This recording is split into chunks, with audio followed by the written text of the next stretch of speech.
Welcome everyone. It is a pleasure to have you all here today. And we're going to be thinking today about how to evaluate the impacts or benefits arising from research. This is a challenge. We have huge unpredictabilities, things that are way beyond our control as researchers and facilitators of research. We have huge time lags, many confounding factors that make it impossible for us to be able to tell whether or not this had anything to do with the research that we might have put into this big complex system that there is out there in the world. So how do we understand the role, even if partial, that our research might have played? How do we collect evidence that is compelling? And how do we turn that into a narrative that will convince others that, yes, indeed, we did at least have a part to play in this? Now, as you've seen from the Eventbrite invitation, there is a paper that we are working from. This is a paper that I co-authored with one of our co-presenters here today, Rachel Blanche, and others. And I'll be giving you a decision tree based on this paper as well, which I'll be turning into a blog with Mary Stewart and others. I'm not sure if Mary's here today.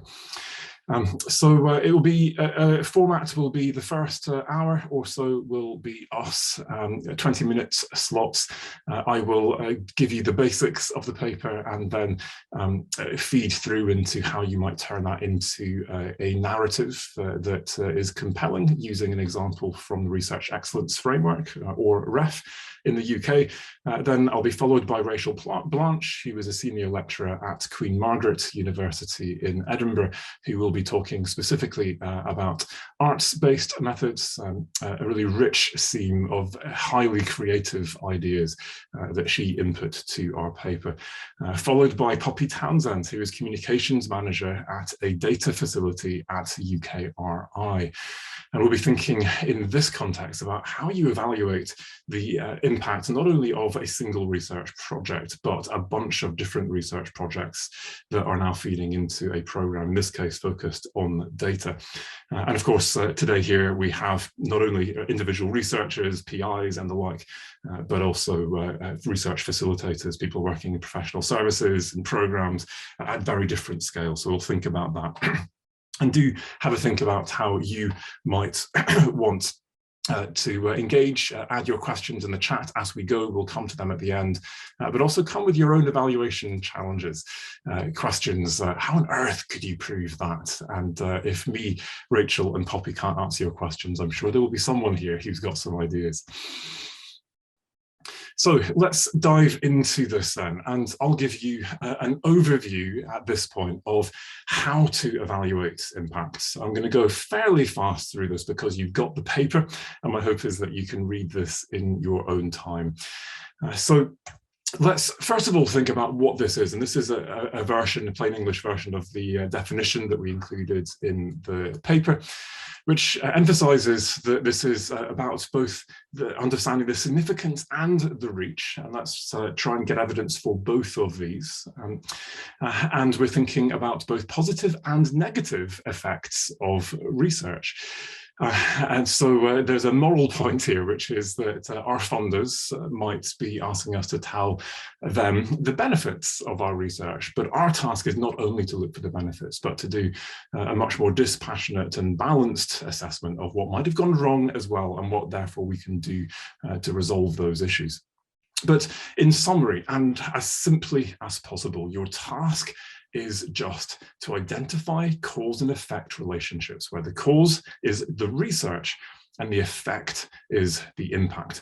And of course, there is going to be a chain, and I'll discuss this chain that links your cause and effect. But that causal chain is likely to, in part, be your pathway to impact, the engagement process that you used. And so you need to keep a track of that and understand what's happening there, even if you don't give that a lot of airspace, in order to make sure that you've got those uninterrupted chains that make sure that you can trace all the way from your research to that impact. Now, at this point, a lot of people start to get a bit nervous because, yeah, how can I even do that? There are just so many different things that are influencing what is going on here. And My message here is that we can play to our superpowers as researchers. We create arguments, we create evidence-based arguments, in fact, and our task here is to collect the evidence necessary to create a compelling argument that our research was sufficient or necessary to generate the claimed impact. And the distinction I'm making here is that, yeah, in an ideal world, we can demonstrate that without our research, this would not have been possible. Great, but generally speaking, this is about us arguing that our research made a significant contribution. And that is subjective in terms of what is significant or not. And there are lots of arguments we can marshal. Well, without our research, it wouldn't have been cost effective. It wouldn't have gone as far. It wouldn't have been actually enforceable or whatever else it might be. So it's up to us to be creative enough to come up with the arguments that this was in some way demonstrably significant. It made some kind of difference, even if this wasn't the whole thing and it wasn't a sole attribution kind of thing. Now, my first starting point when I'm trying to evaluate an impact is to look at all of the different impacts and to get out of my siloed thinking. So I do environmental research, and I'll give you some links in a moment based on this. And so I get stuck in what was the environmental impact. But can I also think about where there are some co-benefits for society, for the economy? So let's have a look and get out of our siloed thinking and ask ourselves, are there some co-benefits? But also, as we're looking at our pathway to impact, that engagement process, are there things that we can call impacts if we define impact as an actual benefit to someone or something along the way? So understanding and awareness benefits. I actually informed government that this thing they were trying to do was not going to work. We didn't have a solution yet, but the fact that they put this on hold and did some research, they would not have done that. This policy would have gone ahead in a way that would have had negative unintended consequences had we not helped them to understand that there was a problem and put that on pause. Even if we weren't the people who then came up with the ultimate solution, we played that part. So capacity, preparedness, training, for example, is not just that we published some data, we published a database and turned that into a decision tree, for example. And how was that used? Were people able to do things they couldn't do before because of our work? And so we can start to now trace causal chains between understanding leads to attitudinal change, leads to behavior change. Some of those behaviors are decisions, some of those decisions are policies, some of those policies lead to environmental impacts, those environmental impacts have co-benefits. And great, we've got that causal chain of impacts, which is really now adding value to the ultimate impact. I now am much more likely to believe that that environmental impact at the end of the chain had something to do with you and your research because of that causal chain, and I've got 2, 3, 4 times of the value because I'm now claiming all of these additional impacts. And then, yeah, what did we do to actually raise awareness? How can I see that, yeah, that was our policy brief, which in turn was based on our research, and there's the paper or whatever it might be. So causal chains is your method, but let's think about some techniques that you can use to do this. So this is my entry-level technique, and it has problems, but it's quick and easy. And you may be familiar with my fast-track impact planning templates. This is published in Reed et al. 2018. And so what we have here is just a set of indicators that give us formative feedback on the pathway, is the engagement working, and then indicators of progress towards the impact as well. So I've just submitted someone and we didn't go over 100. I wonder why. Oh well, I'm just going to keep going. Indicators of impact. Does this work? Is this working? What are the things we can measure, whether qualitatively or quantitatively? And crucially, we do this at the very beginning. So right at the outset, we're asking, what are my impact goals? I'm asking, what would success look like? And if that's what success looks like, these are the things I would expect to see. And now I can look for these things on purpose. If I need, I can create a baseline. I can count things, I can design interviews, focus groups, participant observation, whatever I want to do to make sure that I'm going to collect that stuff. And I can check in once a month, once a quarter, every year, and I can start to traffic light these, red, green, amber, are we getting there or not? And if not, I can do something about this. So I think the great thing about this is that it gives you that formative feedback, keeps you on track. Of course, the problem is that it misses potentially those opportunistic things that you didn't expect. And so you need to monitor as you go. We're not going to look at monitoring today, but ask yourself, how can you make sure that you are capturing things as they happen on a regular basis? And if you have an online system for doing this, great. If you can persuade your researchers to use this, if you as a researcher like it and want to use it, if you don't, if this is problematic, then the key thing is that you have some kind of dumping ground. I use Evernote, you can use your email, a Google Doc, something that you can just dump things that might be impact. And so you can then put them into an impact monitoring system online, or use to tell your funders later on, and you will report much quicker and better if you do so. Now, this is the framework that Rachel and I, with our colleagues, published last year in the journal Research Policy. And it suggests that, great, I've done some research, I made a plan, I followed that plan, and I think I got some impacts, but I'm not sure. And so we get to the grey box. And at the center of this is evaluation design. And so I simply have to choose which of these designs are most appropriate for the kind of impact I want to evaluate in the kind of context that I might be working in and for the goals that I want to have. I'll come on to this in a bit more depth in a moment. So I've chosen that design, I've chosen some methods within that design, I've collected some data, and now I have evidence combined with some of that monitoring data that this actually now has provided benefits for someone. So here is the decision tree, and at this point I'm going to put a few things into the chat. I think a few of you may have this already, but I'm giving you a free copy of my book, The Research Impact Handbook, which is where the first version of all of this appeared. We then followed that up eventually with the Evidencing Impact paper, which I recommended earlier. This is the decision tree you can see on the screen, and then we'll come on to the last two links in a moment. Great. So 5 different research designs effectively, and when you see evaluation design, read research design, and this suddenly becomes much less scary. And here's just a screenshot from that tool that you can see. And for most researchers, when you look through this, you see at least one method that you're familiar with. And that is my key take-home message from this. If you are a researcher, then you know how to do research. Ask yourself the research question, what's my impact? And then go to your own disciplinary toolkit and ask, are there any tools, methods, approaches that I use day in, day out that I could adapt to evaluate my impact? And most of us can find something there. And this is great because now this is a win-win. I'm going to be able to do some research at the same time. I can build this into one of my research projects. Maybe I can get a paper out of this, or an applied section of my next paper that helps me get into a higher graded journal, perhaps. Maybe it's an epilogue to my monograph.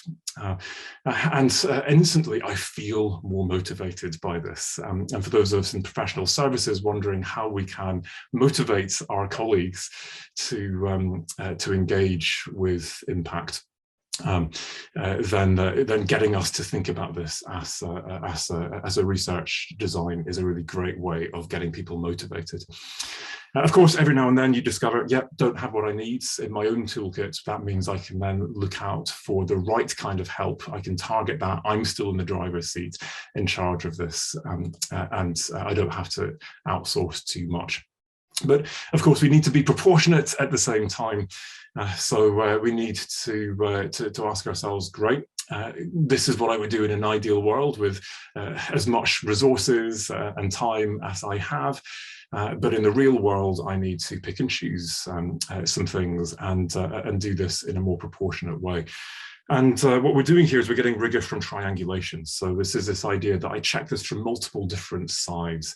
And in so doing, now it's much more credible that, yeah, this is something that was actually real. It did happen. I believe this.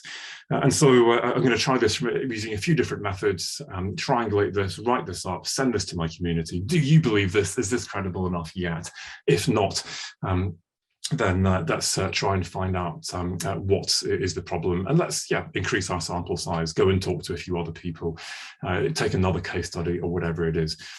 Finally, though, let's remember that if you're going to make a claim and if people believe you and you're wrong, people might die, then you need to wait and only follow your gold standard, which might take you years of time and hundreds of thousands of investment, and you might need a randomized control trial or whatever it is.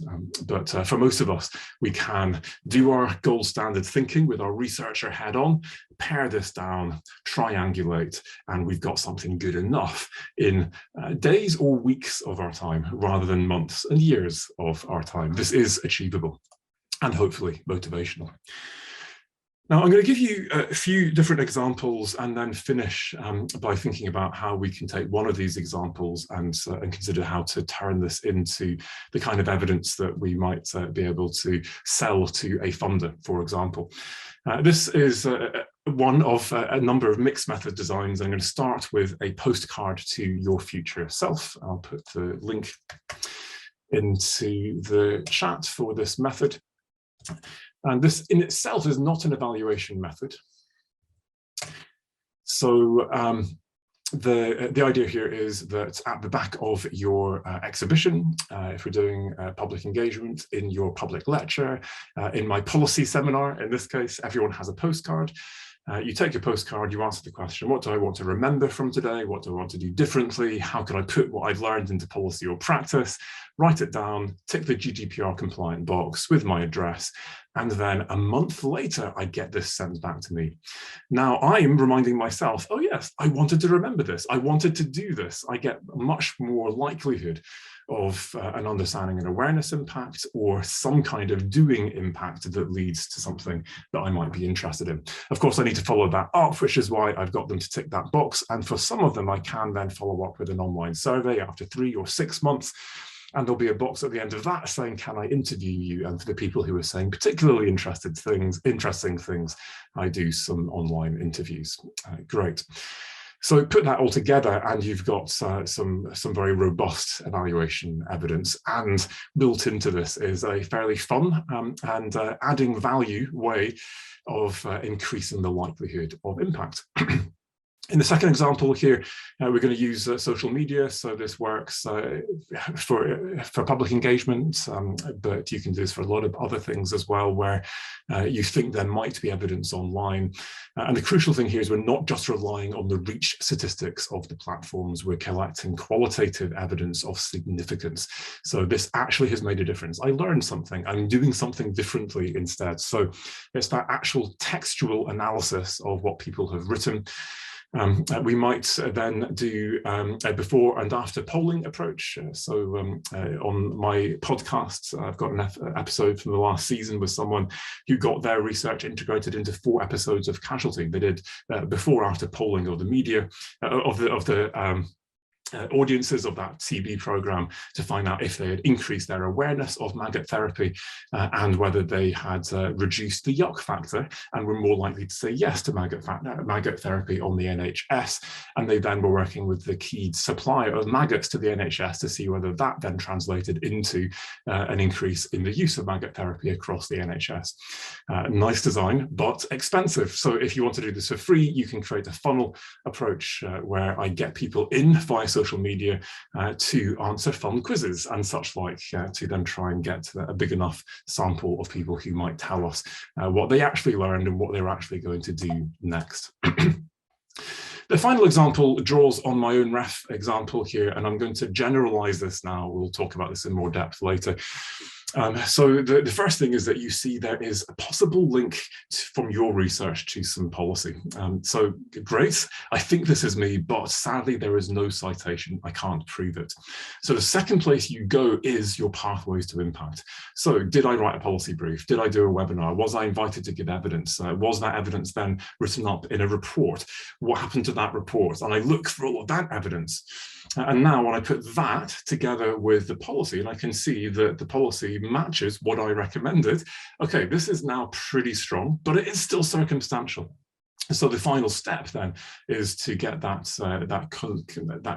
clear evidence with a testimonial, and in this case we have me as an advisor on a committee, still no citation, but I know that I helped them create the model, and I asked them to see the model, and sure enough, in yellow highlight, there is our paper. And now I'm interviewing someone who says, yeah, we use the numbers from that report. And I'm making her aware, showing her the model, and she knows about our research. Oh, yeah, great, I can see. And yes, of course, I'm happy to make that link all the way through in what I'm saying. We used the report, which was clearly based on your research, and that is ultimately what then led to that policy announcement.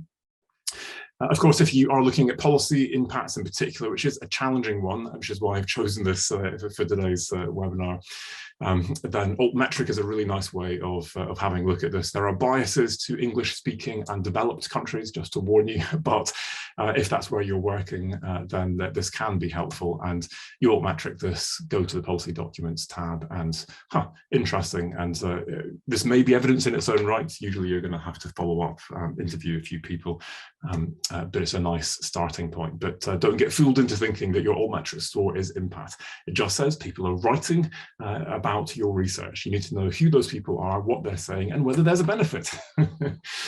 But of course, the testimonial interview is the key challenge here. And this is controversial. I know others who strongly disagree with me on this, but I think if you're going to write about your impact, then it can have more impact in terms of narrative impact if you actually use the words of your beneficiaries.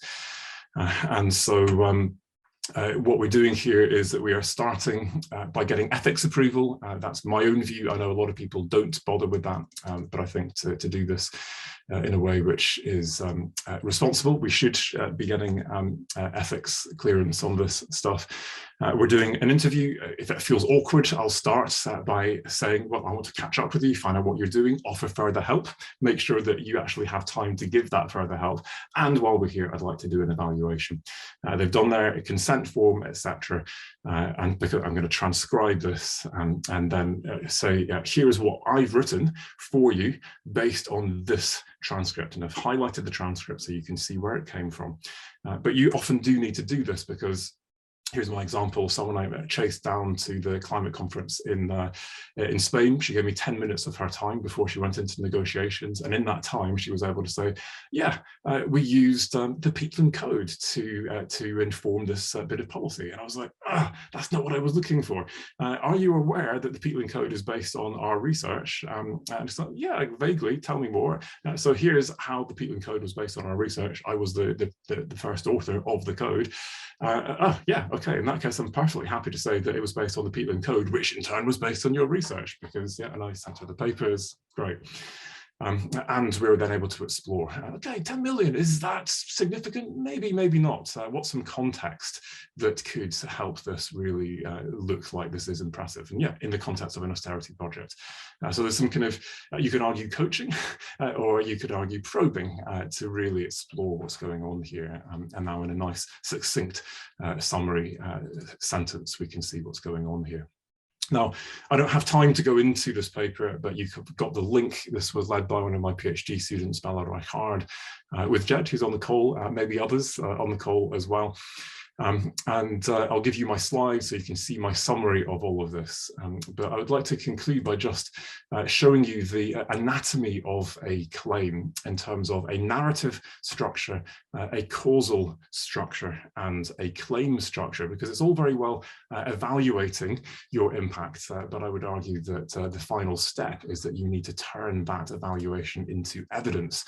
And that is now your task. And so I have permission to share this from Newcastle University. And you can see here we've got a summary, which is everything in highlight here is actual impact. We're not just talking about the research and the pathway, but so first of all, here is the narrative structure, which is we've got two impacts. We've got UK policy impacts, part one, and then we've got international policy impacts.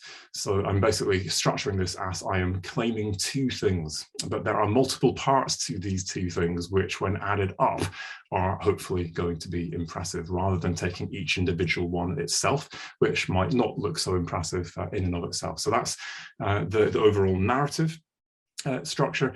Secondly, then we've got the causal structure. So you can see highlighted in yellow here that we've got research that has contributed to the development of a policy mechanism, and a quote that cites the paper and explains, yep, paper leads to policy mechanism.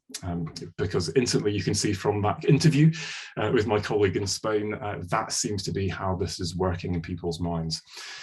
So now we've got the research on the peatland code leads to impacts, and now we're going to, impacts on UK policy. And then we got the link from that same policy mechanism through a series of international mechanisms to international policies in 29 countries. So that is the causal structure, from research to UK policy mechanism to international policy mechanisms to national policies in 29 countries. But finally, then, the anatomy of a claim itself, which is in blue here, where you can see we've got a claim, which is the research shaped two major investments. There's a few of these, just chose one in restoration by DEFRA. And you can see here that we've got clear jurisdictional reach. So we've got not only the 35,000 hectares, but we've also got England. So this is an English policy, and we're saying this is a historic goal for England, even although it's only 35,000 hectares. And as you look through this and you see the level at which this is operating, that historic claim, etc., hopefully you evaluate this as something which is significant. And that will hopefully work. That is the theory of this. And ultimately, again, we come to this one, which is, yeah, and we've got some numbers in the millions in this first case, although you can't see that because it's redacted, sadly. But we've got something here which puts this in the tens of millions, which again is a signpost for the level of significance that we are talking about here. And so to summarize that claim structure, we've got a claim which explicitly identifies both the significance and the reach of the claim. And then we go from the claim to evidence of significance and evidence of reach. And it's as simple as that. So hopefully that has given you a sense of what this whole evaluation thing is, some guide to do this practically, to motivate others to do this, and a sense of what these mixed methods designs might look like. There is no blueprint. I cannot tell you this is how to evaluate your impact. You have to decide that for yourselves. But hopefully you get a sense of the creativity of how this can work. And it was with that in mind that I'm going to hand it to Rachel now to talk about the creative arts and arts-based practice and how this might contribute. Thank you. Thank you, Mark. I'll just share my my screen and start the slideshow.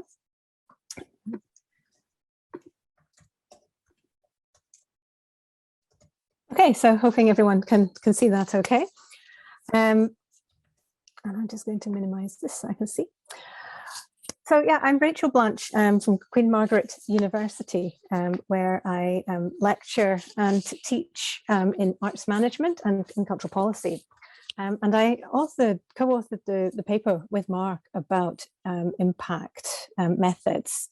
And when I was researching my contribution for that paper broadly on arts and humanities, I went quite deep into looking at arts-based methods as a tool. And it was something that I had some sort of awareness of, and actually more awareness than I thought I had actually about the different forms that this can take. But obviously being in the midst of ref and very, very focused on impact and evidencing myself, I could see that this area has such untapped potential, I feel, as a way for us to capture and evidence our impact. So I was asking, what value can these methods offer to researchers who are seeking to evidence that kind of transformational impact, looking to create the narrative, the cause and the claim that Mark was just talking about. So I'm going to recap in this part of the presentation on what those arts-based methods are, bearing in mind that they're also outlined in more detail in our paper. But what I want to do is share some of the examples that I feel show a really enriched way for us, not only to capture research, but also to communicate it and to talk about our impacts and to have impacts. So the context for this and for, when we're talking about impact is that this is ever larger in our research consciousness. And I don't think I need to go into much detail about that. I think whatever context that you're in, but particularly in the UK and the countries which have the research excellence frameworks, demonstrating impact is something now that's, that's always there now for us to be thinking about. And the way that we talk about our research and evidence impact now, there's definite moves for including many perspectives and a real plurality and diversity of perspectives as well. So we need methods that are going to go beyond our own little silos as well. On top of that, and certainly as academics, again, there's a lot of momentum towards trying to perform public engagement and knowledge exchange to show the relevance of our research and to get it out into the world. And indeed, all of this then informs the call in our research paper, where we were, and which Mark has talked about the importance of having mixed methods approaches, of being able to triangulate evidence from lots of different sources, which then help to show rigor and credibility to the claims that we're making about impact and about our research. And so this is why and where we recommended the mixed use of methods, including qualitative methods. So Mark's already mentioned the kind of twin pillars of impact, which are, that we need to show our reach and significance. And so reach, I think we can all pretty easily understand as referring to the extent and the range that our research has. It's about numbers and the more quantifiable elements of where our research has gone and who the beneficiaries are. And the impact significance then we can think of as the real effects, the depth of magnitude, the intensity of what our work has done, and those kind of changes and transformations that we're trying to make claims about. And it's this significance that can often feel challenging to evidence. It's easy enough for us to track and to track the reach and to be able to quantify that. But when articulating significance and impact, we need to be able to understand as deeply as possible what it is that's actually changed for the beneficiaries of our research and what differences it's actually made.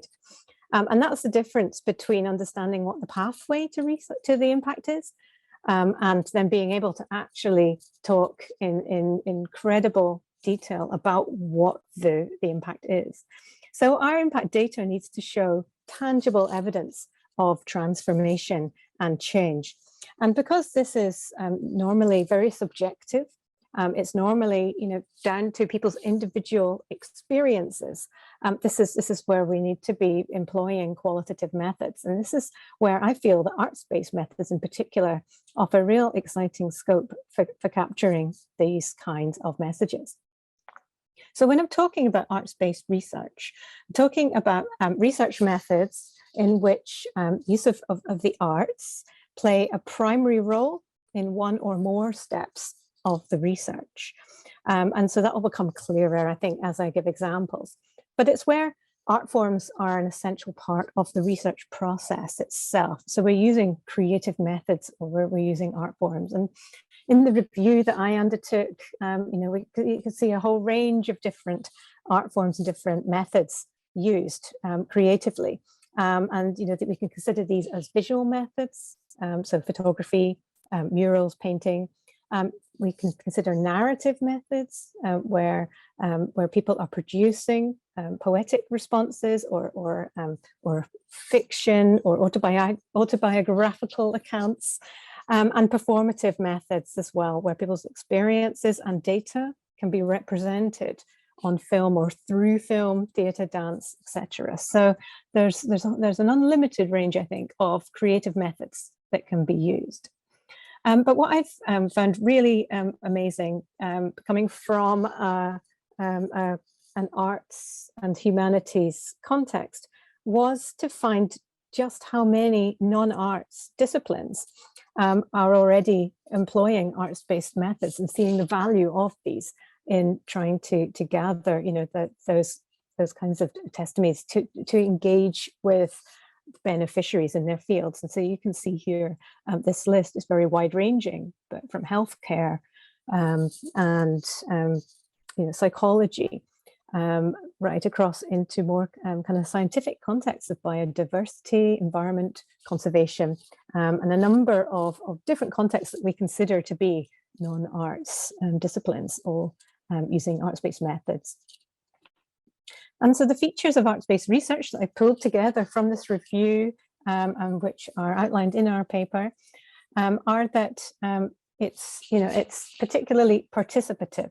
So it's where research subjects are actively engaged in exploring the issues, in talking about the research, and in generating data as well about a topic of research interest. It's very empathetic, and this is because it promotes understanding. It can provide much deeper insight for us as the receivers of the research, and for the people that you're communicating your research to. The arts-based kind of platform helps to provide a direct insight into someone else's experience. And so in this sense, it really helps us to gather those pluralist perspectives, and it does enable a multiplicity of voices to be brought through. This form of research is also highly symbolic in the way that it can actually embody and capture knowledge that we wouldn't necessarily express or convey easily through language.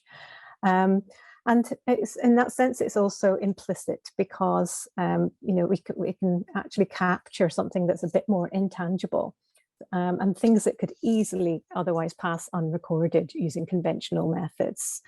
So the use of the creative methods and the creative experience and participation really helps us to capture a lot more than we would use conventional techniques. And so it's very much a constructivist approach, where we can build evidence and understanding of experiences. And if we consider that in respect to what Mark's been talking about, this has obvious value for impact research and for being able to gather evidence to support claims of impact. So I see particular value of arts-based methods in how we communicate our original academic outputs and our research to research audiences. So that's enabling us to have that reach. Then capturing evidence of the impacts that research has in the world, in particular, and on particular beneficiaries.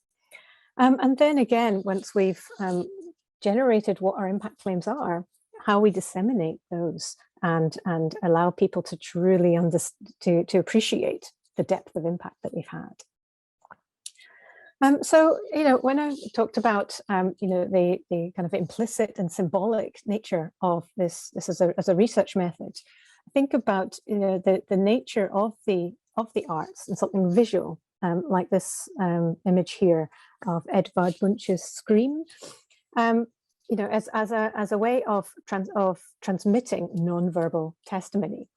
These methods can offer a safe space for participants to express themselves, and particularly on sensitive topics or experiences, things that are quite difficult to verbalize, or things that it's quite hard to get people to articulate what something means to them.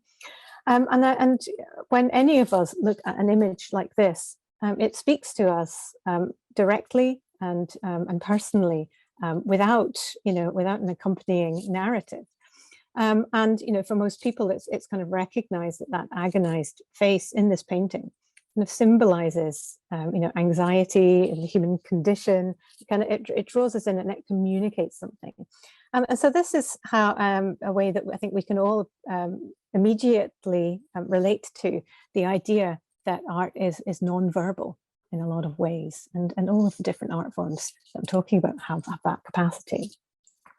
So this sort of thing can then offer a deep insight into what others are experiencing, and particularly if we're dealing with vulnerable populations or very sort of traumatic experiences, this can become an artifact of evidence in itself.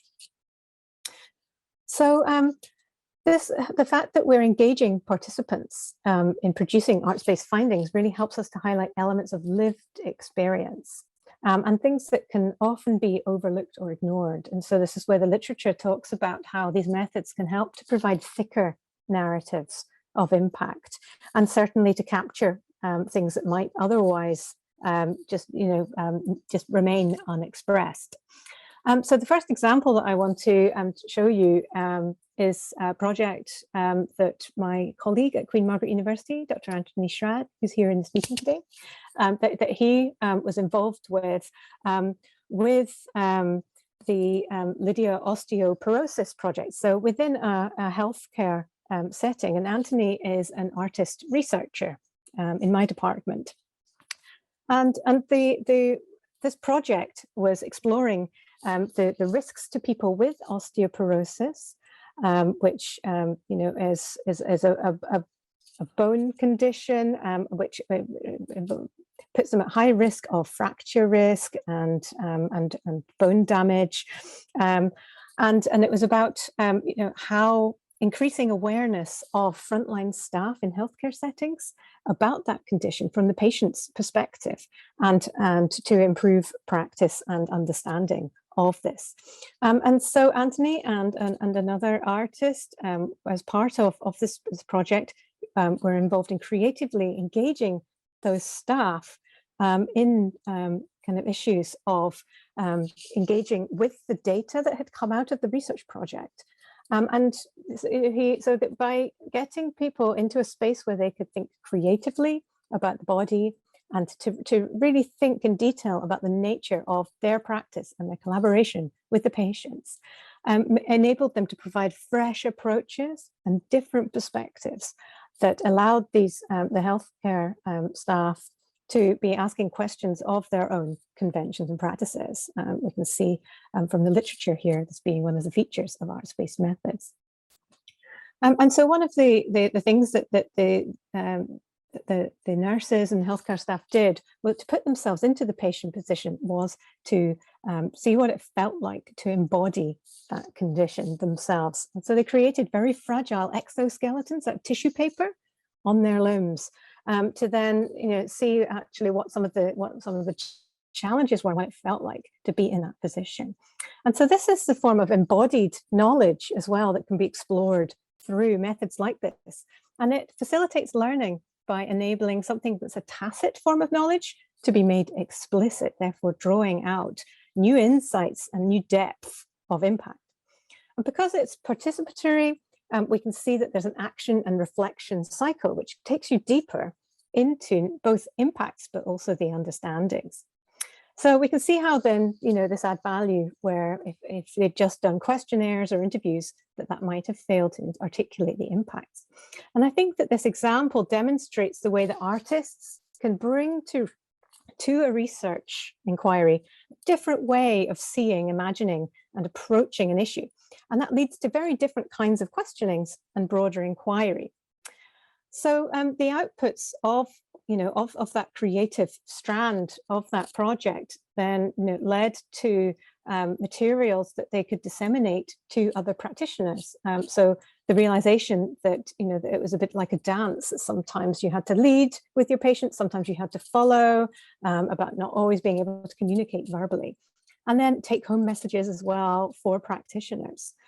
And so this again takes it even further into practice to generate even more impacts, rolling impacts and further impacts, again deepening the kind of causal claim that we have towards the impacts we're having.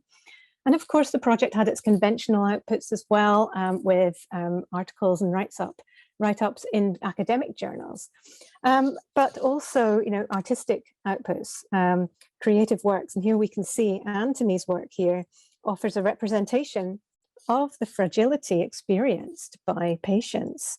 It responds to the insights that came up through the workshops and research, and again, offers quite an immediate and provoking kind of image and way to engage with this issue.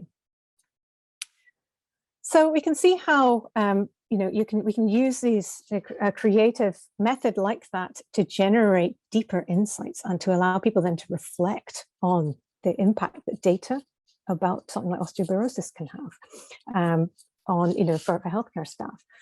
But these methods can also be used for sort of crowdsourcing very, very many voices and perspectives and experiences, which can be a challenge for us when we're trying to generate collective evidence, particularly going beyond singular testimonials or very generic survey statistics. Arts-based methods we can use to actually draw together a whole crowd of inputs and testimonies that then become embodied as a single artifact of evidence. And so an example of this is an arts project that I encountered years ago when I was visiting Huntly in Aberdeenshire for some research, which incidentally I think is where Mark lives and is broadcasting from today. But in Huntly, they had their Pride of Place arts project, which was exploring community identity. And it was a psychogeographic kind of approach where they wanted to emphasize people's interpersonal connections to places and routes. And a key element of that was the Huntly map. And this is what I saw in the town square when I was there doing my research on something completely different. It was an experiential map of the town, really large, containing the roads and the landmarks, but they didn't put details on the map. And instead, local people came and they annotated the map with their own observations, their facts, their experiences, attractions. And in that way, this map ended up being multi-authored, totally subjective, but very, very sort of community rooted representation of what the place meant and its history for people. And so that became an artwork in its own right. And also then the map itself becomes an artifact, a tangible thing which holds the evidence and then can be used to communicate that evidence directly to the viewer.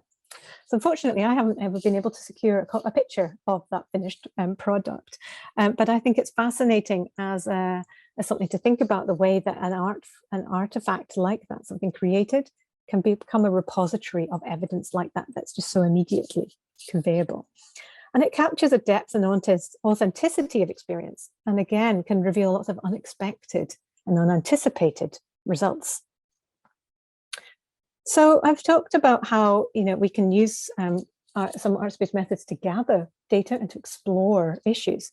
But as a way of communicating research, quite often in the literature that I was looking at, performance arts have been commonly used as a way of knowledge translation and of communicating findings and data. And a nice example of a theatre project on that is this one from 2015, where a theatrical production was made to share findings from a study about dementia. And so it was drawing from data that had come from healthcare assistants and other stakeholders supporting people living with dementia about what it was like, which then was able to capture all of their experiences and then to represent those on stage as a composite of experiences. And this was a way of then being able to share back to the research community, but also a way to present that data. And of course, it's a very, very immersive way of transferring knowledge. I think all of us can relate to that, to actually being at a theatre performance. And in their write-up of this, the article reports that many of the audience at the play had helped them to be able to actually articulate and recognize their own feelings, but also the dialogues that they had after the play seem to have empowered audiences to be able to talk a bit more reflectively and directly in response to the play. So that way of showing the data actually enabled the beneficiaries to have a deeper experience of that data, which means that then when you're trying to capture impacts and evidence about what that impact has been, they're able to talk in a much more articulate and considered and meaningful way about it, and just something that's very immediate from their own experience. So I find that, again, in the context of trying to capture impact testimony, really very, very exciting as an opportunity. And of course, when we're talking about trying to get our academic research out like that, this links very sort of strongly with concepts of public engagement. And creative arts approaches can be used to help to make research much more accessible in a public way beyond academia. And an interesting quote from the review that I did, pointed out that we can have the best science, we can have the best data, we can have, using science and engineering as an example. But if it's not communicated in an accessible way to stakeholders or to research audiences, then that information isn't necessarily going to have the impacts that we want. And they point out that arts, writing, theatre and dance are very effective ways to reach people. And so they offer a great opportunity. So my last example of a way that we can use creative formats to communicate research findings and therefore increase the nature of the impact that they can have is this storybook format used in the Failspace project. And this was a UK-wide piece of research funded by the Arts and Humanities Research Council. And again, one of my other colleagues at Queen Margaret University was involved in that with colleagues from Leeds University. And it was interrogating evaluation narratives of policy success, and in particular, what was masked behind these narratives of everything's always very successful. Asking what learning do we actually miss by trying to mask failure and to hide the things that haven't worked in how we talk about policies and what's reported. So they gathered their data from multiple stakeholder groups using multiple methods. But one of the methods they used was to commission a research artist for the duration of the project. And one of the outputs was in the storybook format. So here we're seeing the artwork, and I'm flicking you through a few pages of the book. And the storybook is creatively portraying scenario of a policy where you have polar animals, penguins, trying to make a cultural policy for a community that lives in the desert. So already we can see there's a bit of a mismatch there, and this is the scenario. So the storybook kind of presents their headline findings from their research of their stakeholders' experiences and the ways in which these kind of policies and projects can often quietly fail. So here we can see the desert animals responses. And this is a very engaging and also a very ethically safe way to be able to convey provocative findings. And something about policy failures, is a bit of a tightrope line, I think, to walk when you're sharing findings and trying to get across messages like this. But it's underpinned by robust data. We can see how it's possible to represent marginalized voices or people who might not want their names attached to their testimonies in a safe space, but in a way that still has credibility and robustness. And it also safeguards identity of data sources as well.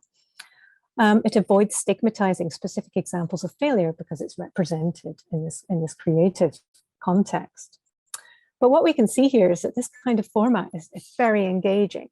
And the outcome has been that research has gained attention and then has had its effect of starting conversations about addressing these issues, and provides a platform then for policymakers to be addressing some of these issues. And of course, they had their conventional outputs as well in the international journals. So the creative outputs are a parallel thing, but very engaging.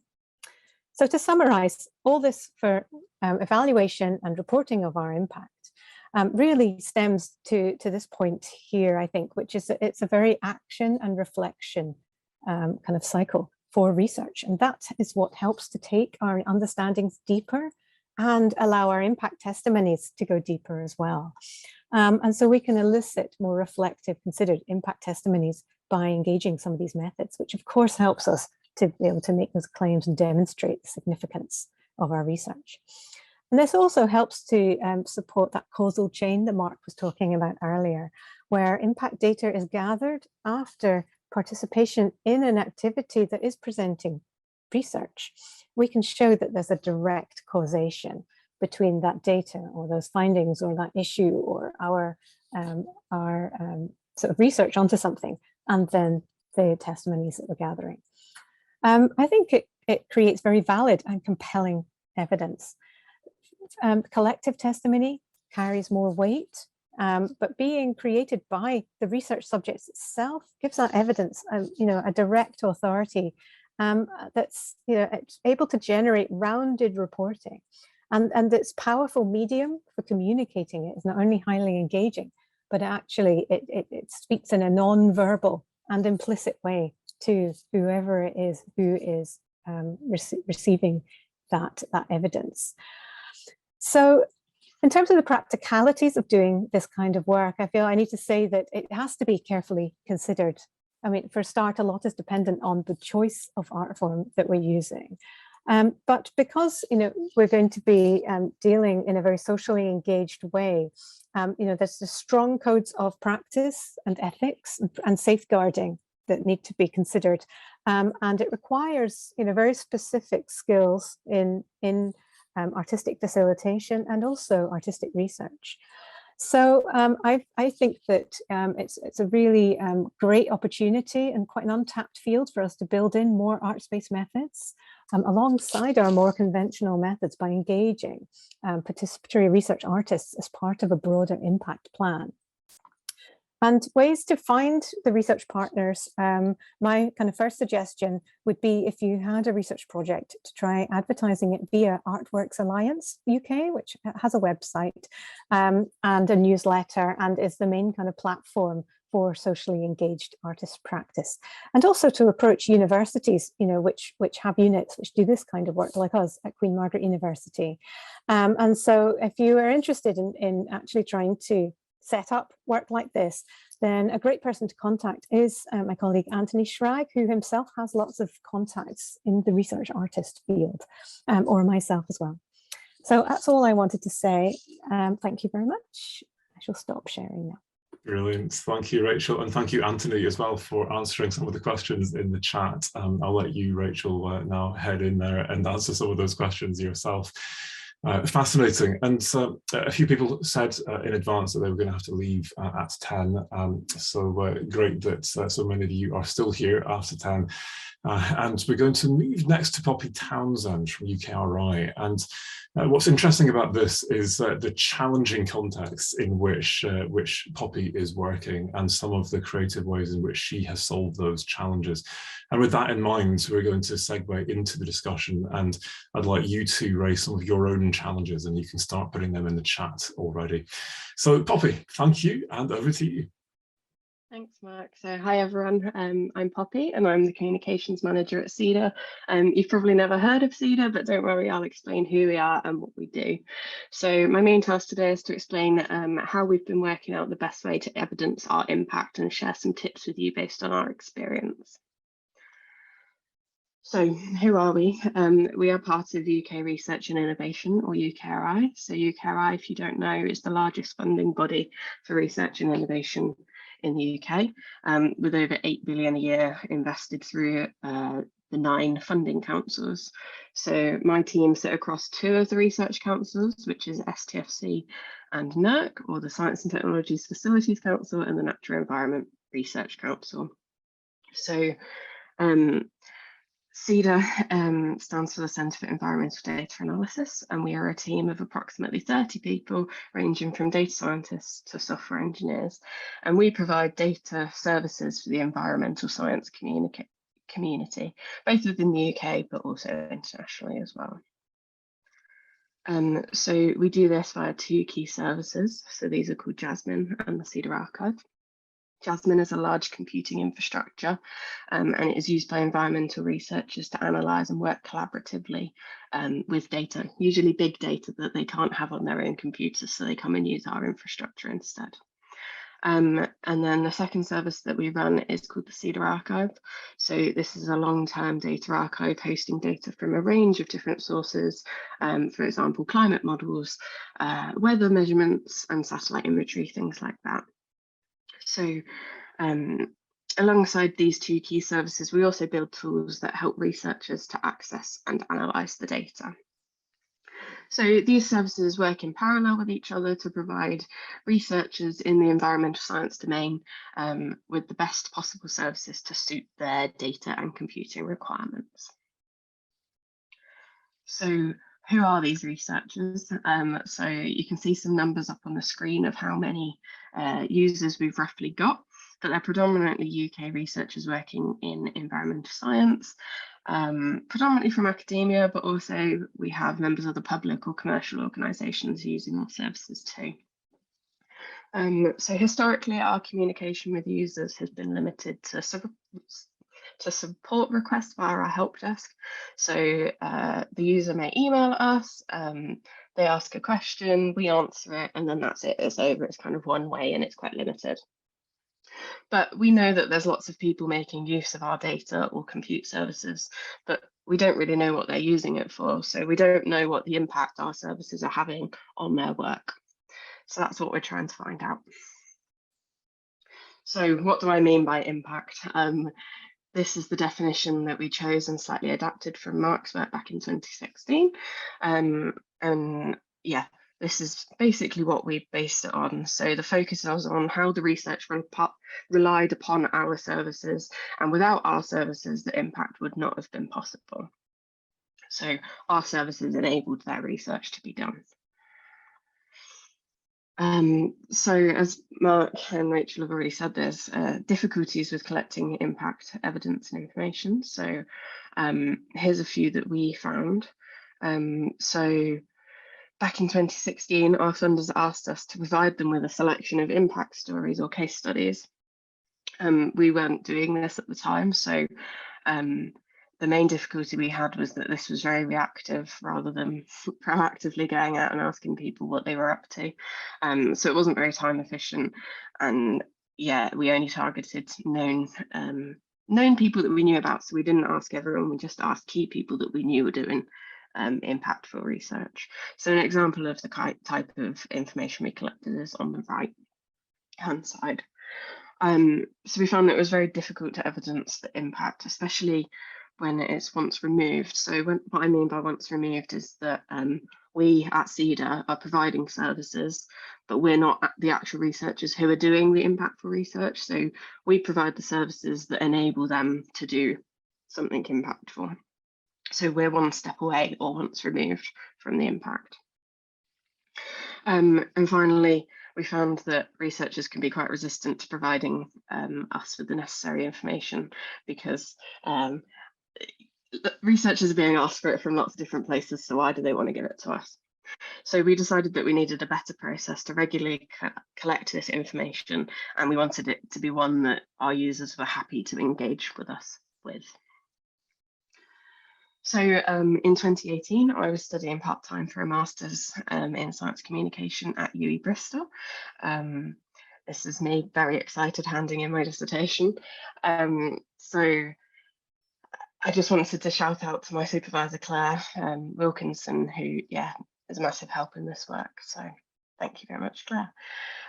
So my master's project, the aim was that we wanted to ask our user community how they would prefer us to collect impact information from them, because we knew it was something that we needed to do, but we wanted to ask them how best they'd like us to do it so that we could maybe overcome some of the difficulties mentioned previously. So how did I actually do that? So we did a bit of a mixed methods approach. So I did focus groups and surveys. The focus groups we ran at events where we knew our user community were already going to be at. So we hoped that that would help us engage with them more. And then we also decided to do a survey because, as I said earlier, we've got thousands of users, so we wanted to be able to ensure that we got input from everyone who wanted to give us input. So the outcome of the project was that we came up with a list of key recommendations to indicate how we could implement a process for collecting impact evidence. So I'm going to go through some of those key findings and recommendations now for you all. So the first recommendation was about being transparent about why you want to collect the impact information. So people really wanted to understand why we were asking these things, and it gives them a reason to give it to us if they can understand and agree with the reasoning behind it.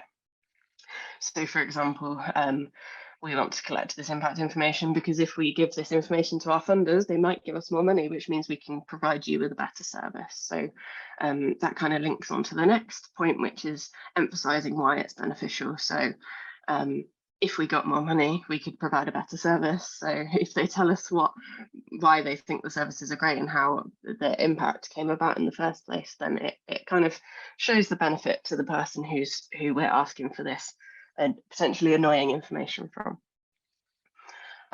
So the next recommendation on this slide was about recognizing that one process will not suit all of our users.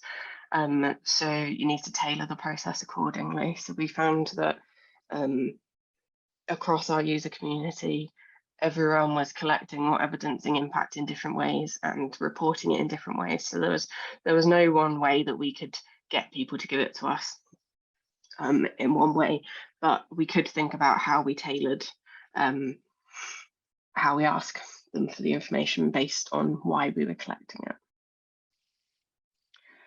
So next up was, making sure the process was really, really simple and as efficient as possible. So you don't want to ask people for the information too frequently because that annoys people. You want to try and collect it via existing processes if it's possible. So if people are reporting to their impact officers at universities, maybe we could look there. Unfortunately, we found that because our user community is so diverse, there wasn't really one process that we could hone in on. Next up was just asking for really simple, basic information first. And then if we thought that was a good piece of evidence, then we'd follow up with them later and ask for more details. And then we'd also offer support when writing those more details up. But one thing I'd say is be clear about what exactly that support is that you're offering, so you're not over-promising. So keep the process really simple and offer support where you can. Don't ask people for too much information if you don't need it immediately. So overall, from the findings, we found that there was a high degree of willingness to provide this information to us from our user community, but that there remained confusion around what impact is. So we had to be really clear about what information we wanted to collect from people and why they were giving it to us.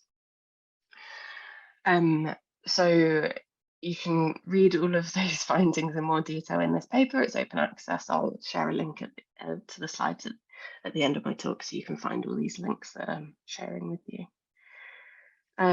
So next up, I just wanted to cover a little bit about putting these findings into practice. So we worked out how we wanted to run the process, but actually collecting this information was the next challenge.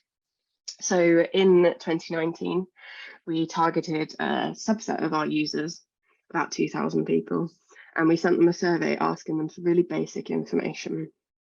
We explained really clearly why we needed this information from them, and we gave them a deadline, and we gave them a bit of an incentive. I think it was like a £20 Amazon voucher, something like that, to try and get people to fill it in.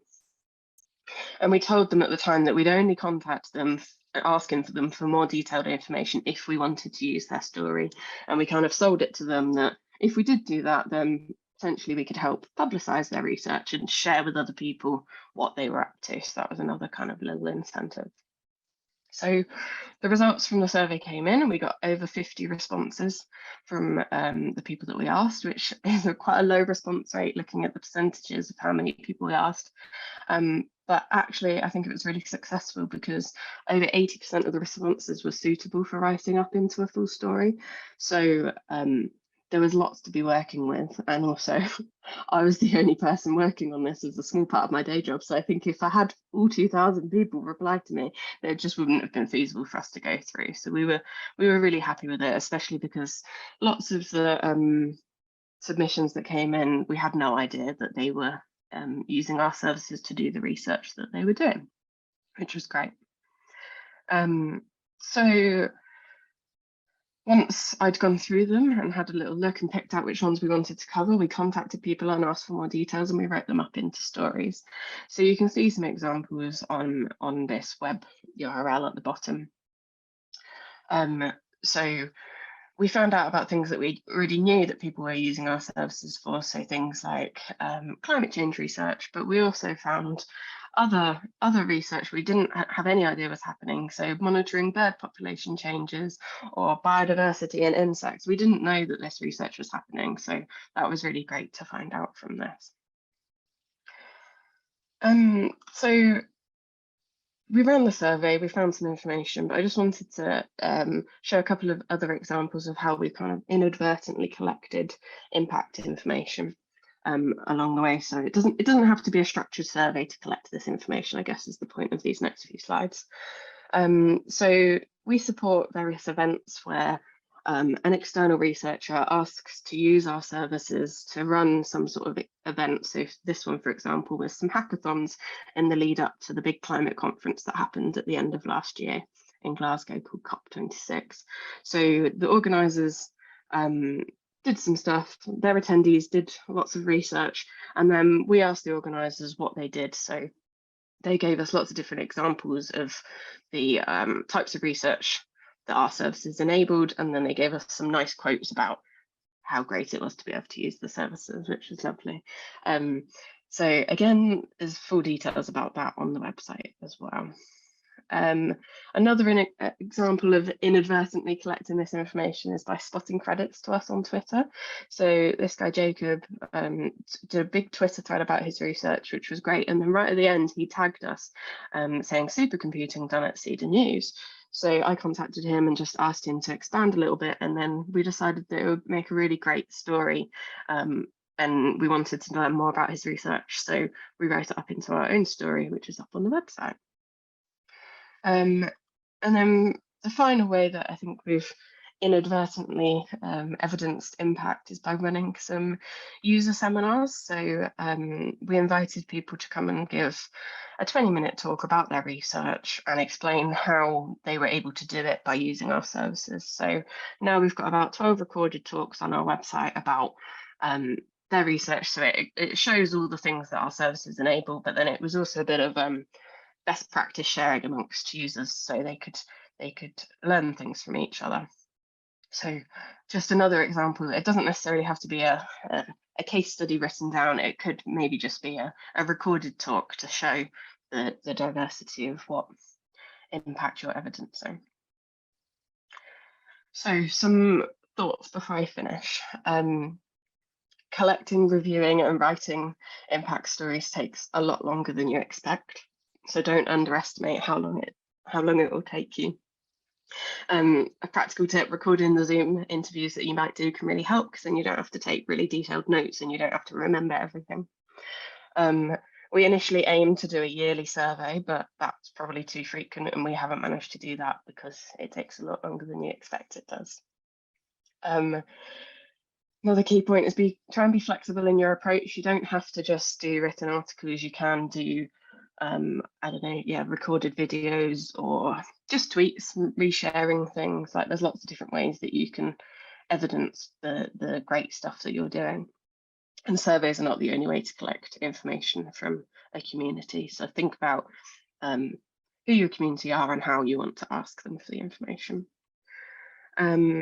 This third bullet point is probably one of the big key things that I've learned from this, is that even though give you impact information, or you might find something that you think, oh, that's really cool. You spend some time working on it, and sometimes it just doesn't work out. And I've got documents sat in my computer that have never been finished, and that's okay. Sometimes it just doesn't work, so don't be disheartened if that happens.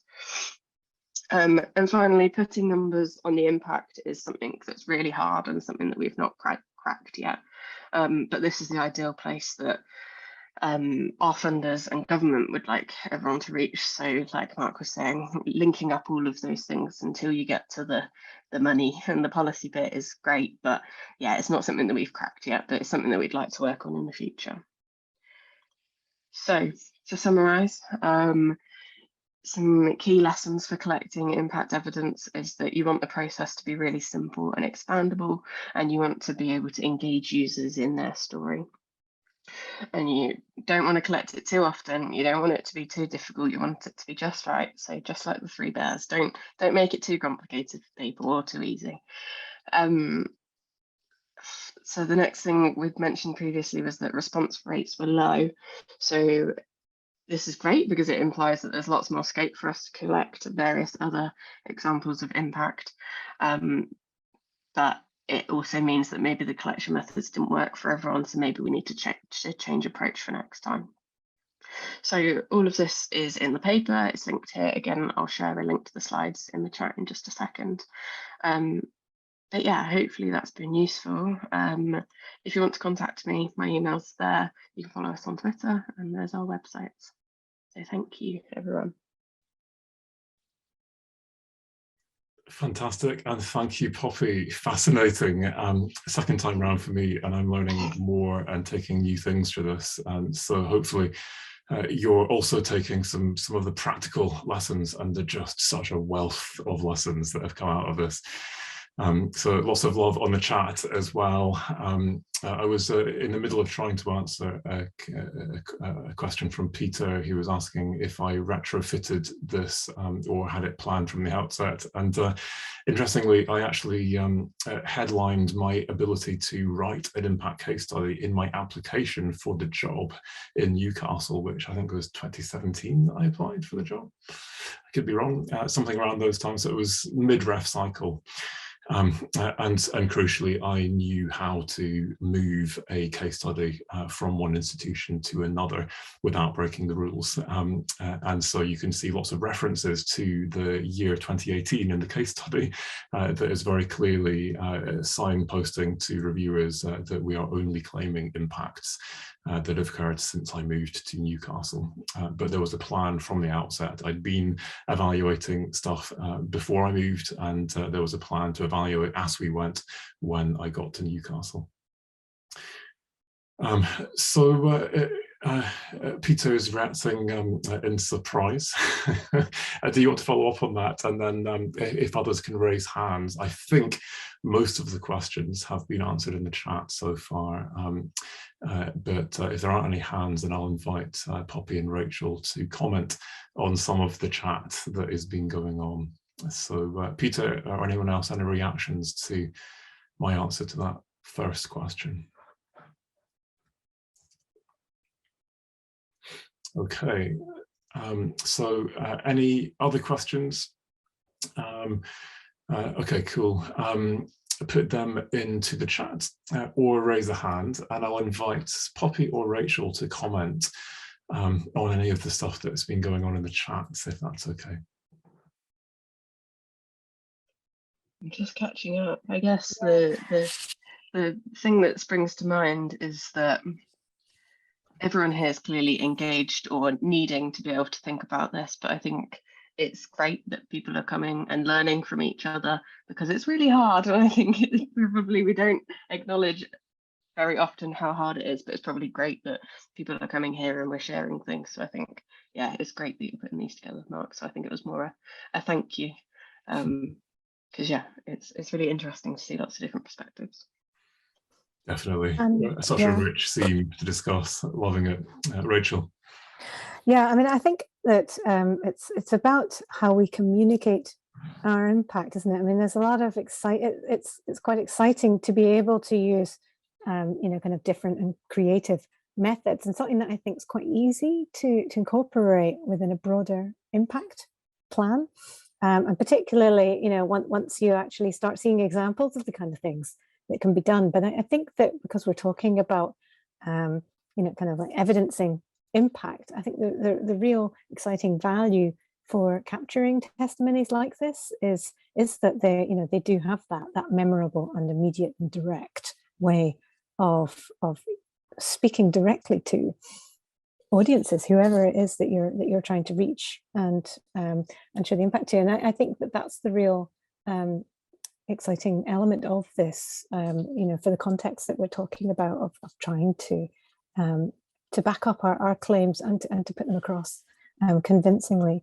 I could probably sort of talk all day about the benefits for engaging research participants in a more empowering way and shaping research and eliciting data, and that's a whole other talk. So I think it's there's so many different ways that these creative methods can be used, but it's great to see the response to the examples that I've offered. Great, thank you, Rachel. So there's a question for you in the chat. I'll let you read that while we take a question from whoever is in the Creative Arts Department at the EHU. If you want to introduce yourself and go for your question. Hi, sorry. Yeah, I'm using the institutional software. It's Helen Newell, Professor Helen Newell from Edge Hill. So I work in the Performing Arts Department. So Rachel's talk was completely music to my ears, because we've spent in the creative arts spent years convincing much more conventional researchers of the value of embodied knowledges and different forms of knowledges. So that's, this is fantastically welcome, the things that you're saying. But I'd just like to add as well, though, that you're offering ways that people can find people, and it might actually be in their own institutions, in the creative departments in their own institutions. If there's practice research happening, we're already doing the public engagement. We've spent years convincing people higher up that we don't need to convert this into research. It already is research. So there are people that know how to do that know how to do the public engagement. You might not have to find an artist online. They might actually already be sitting in your institution. So that's extremely welcome development, that the scientists are all now running after us. So thanks for that. That leads really nicely to Peter's question, which is how do you avoid that being very instrumental and disrespectful in terms of, well, we're doing the research and you can tag along and give us our pathway to impact. And that, I think, is a real risk of this. So Rachel, you've had some time to think about that, but if there's time, I'd be interested in your views on that, Helen, as well. Yeah, I mean, I think that it depends on the context really as well, and also on the level of research expertise and knowledge of of this as a research method. And if my colleague Anthony was here, I'm sure that he'd be able to respond on on the nature of actual research artistry. Like he's a practice-based researcher, and so the work that he does is research in its own right. That's not to say that we can't be using these methods as well for dissemination, for public engagement. But I think that for me, the really exciting element of this, and the bit that's really untapped potential across all sectors, and that I'm actually seeing is happening in healthcare and in social work and in a lot of kind of psychology and other settings, is the use of these creative methods to actually generate research data. As in a primary sense, which then kind of contains a lot of its own impact evidence in it as well. So I think it's possibly a bit confusing because I've kind of given such a general overview of arts-based methods, but there's different ways that they can be applied. And I think that when we're talking about actually generating data, that's a very specific research methodology. But you know, absolutely right that you probably do have research artists in your institutions already. So, yeah. Helen, do you want to give a very brief reaction to that? Well, I just say that, yeah, absolutely. And actually, really, what we should all be making a big plea for is much more interdisciplinary research. You know, and we need those. And I know it's been difficult during COVID, but the interdisciplinary research with people in completely departments that seem unconnected come from those water cooler conversations that you have with somebody over coffee, and then you go, we could connect, we could do this. And so I think the interdisciplinariness is where these opportunities actually start to come out. And I think the final thing that I'll say as well is that the more that there's understanding between people's disciplines, the more that opportunity arises, but the less suspicion there is. And I'll give you an example, because my impact case study came in at 3 stars, which is great because it was seen by less than 500 people, the project. But it obviously frightens the institution to start off with, because they said this is too local. You know, this is just about the local community, but less than 500 people, a small installation, it was only 11 minutes long, and it brings home 3 stars for them. So, you know, it's misunderstandings like that that can get lost, you know, missed and lost out. And reach does not have to just be in numbers and geographies. It can be far deeper. I was measuring impact in tissues handed out and you know, tears that people shed, but it's the misunderstandings where we lose the opportunities. Yeah, I'm going to take that as an answer also to Janice's question, how at the water cooler, this is trying to actually understand our colleagues from the arts and humanities, their interests, including their research interests, rather than us treating them as commodities that can give us impact or pathways or such like. Yeah. It is past, so we're going to close things at this point. So thank you, everyone. It has been a pleasure.